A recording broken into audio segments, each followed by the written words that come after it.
নমস্কার বন্ধুরা, ইতিহাসের ইতিকথার নতুন পর্বে আপনাদের সকলকে স্বাগত। গাছ হলো জীবনের প্রতীক। গাছ ছাড়া জীবন তো অসম্ভবই। আর আমাদের মধ্যে অনেকেরই গাছ লাগানোর শখ রয়েছে। সুন্দর করে ঘর সাজানো, গাছ লাগানো বহু মানুষের শখ।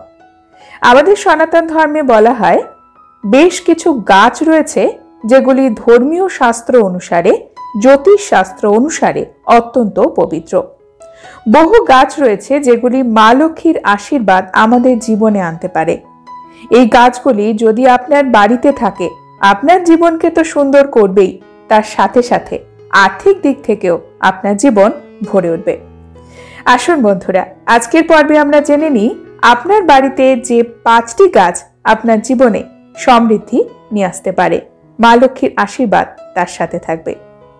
প্রথমে যে গাছের কথা বলবো সেই গাছটি হলো মানি প্ল্যান্ট। এই গাছ খুবই শুভ গাছ। এই গাছ একজন ব্যক্তির জীবনে পজিটিভিটি নিয়ে আসে। আপনার বাড়িতে যদি যথেষ্ট জায়গা না থাকে, ছোট্ট একটু জায়গা থাকে, তবে মানি প্ল্যান্ট অবশ্যই লাগান। ধান গাছ, শুনলে অবাক লাগবে, ধান গাছ তো আর বাড়িতে লাগানো যায় না, কিন্তু ধান গাছ অত্যন্ত শুভ। বাড়িতে ধান গাছ যদি রাখেন, সেই বাড়ি মা লক্ষ্মীর কৃপা সব সময় থাকবে। এখন জমিতে ধান গাছ হয়, বাড়িতে তো হয় না, কিভাবে সম্ভব? বাড়িতে আপনি ছোট মাটির টবে কিছু ধানের চারা রেখে দিতে পারেন, সামান্য। সেটি আপনি যখন পুজো করবেন তখন ব্যবহার করতে পারেন, খুবই শুভ ফল দেবে। সুপুরি গাছ, সুপুরি গাছ আমাদের মধ্যবিত্ত বাড়িতে প্রায় দেখা যায়। সুপুরি গাছ মা লক্ষ্মীর পছন্দের আরেকটি গাছ। পান সুপুরি দিয়েই মায়ের পুজো হয়। বলা হয় যে বাড়িতে সুপুরি গাছ থাকে সেই বাড়িতে মায়ের অবস্থান সর্বদা থাকে।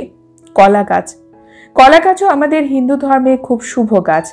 কলা গাছ বাড়ির পরিবেশ সর্বদা শুভ রাখে। তবে কলা গাছ কখনো বাড়ির সামনে লাগাবেন না, পেছনে লাগাবেন। তুলসী গাছ, তুলসী গাছের কথা আর কি বা বলবো, প্রত্যেকটি হিন্দু বাড়িতে তুলসী গাছ অবশ্যই থাকে।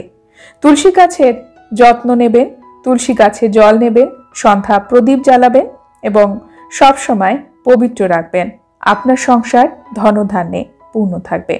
পদ্ম গাছ, পদ্ম গাছও খুব শুভ গাছ। বাড়িতে একটি ছোট্ট জলাশয় তৈরি করে সেখানে পদ্ম গাছ রাখতে পারেন। মা লক্ষ্মীর আশীর্বাদ পাবেন এবং এটি মা লক্ষ্মীর সবচেয়ে প্রিয় গাছ।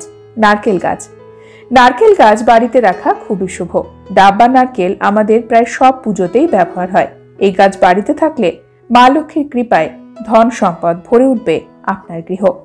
বন্ধুরা, আজকের পর্ব এখানে শেষ করছি। পরবর্তী পর্বে নতুন একটি বিষয় নিয়ে আপনাদের সঙ্গে কথা হবে।